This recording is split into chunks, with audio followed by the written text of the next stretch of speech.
இங்க எரேஸ் பண்றதுக்கு என்ன யூஸ் பண்றோம்? அல்ட்ரா வயலட் யூஸ் பண்றோம். இங்க எரேஸ் பண்றதுக்கு எதை யூஸ் பண்ண போறோம்னா எலக்ட்ரானிக்ஸ். எலக்ட்ரானிக்ஸ்னா என்னப்பா? கரண்ட். எலக்ட்ரானிக்ஸ்னா இந்த குள்ள மெமரி தான். ஒன்னு எரேசபிள் மெமரி தான். ஆனா ரெண்டுக்குள்ள வித்தியாசம் என்னன்னு பாத்தீங்கன்னா இங்க டேட்டாவை எரேஸ் பண்றதுக்கு அல்ட்ரா வயலட் யூஸ் பண்றோம். அந்த உள்ள டேட்டாவை எரேஸ் பண்றதுக்கு எலக்ட்ரானிக்ஸ் யூஸ் பண்றோம். அப்போ இங்க எரேசபிள் யூசிங் என்ன சொல்றாங்க? எரேசபிள் யூசிங் எதை யூஸ் பண்றோம்? எலக்ட்ரானிக்ஸ்.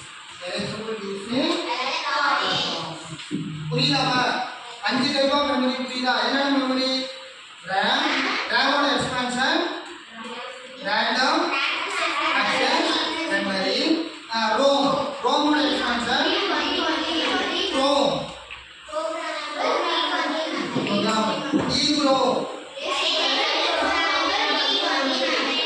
EEPROM. புரியுதா? எக்ஸ்பான்ஷன் கரெக்டா தெரியுதா?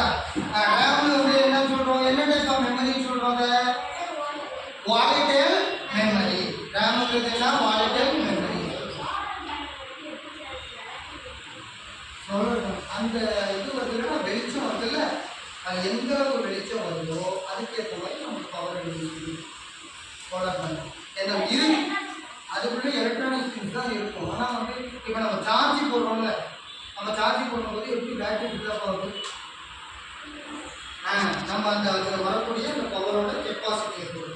அந்த பவர் கெப்பாசிட்டி அதிகமாக நம்ம பேட்டரி ஃபுல்லாக வந்து அது போல் அந்த சூரியோட பவர் அதிகமாக என்னாச்சே இருக்கும், நம்ம இது வந்து ரெடியூஸ் ஆகும்போது சோலார் லைட் ஆட்டோமேட்டிக்காக இல்லை இருட்டான இடத்துல ஆப்ரேட் பண்ணணும். கண்டிப்பாக சோலார் லைட் அப்படிங்கிறது ஃபுல்லு அல்ட்ரா வயலட் என்ன பண்ண முடியும்?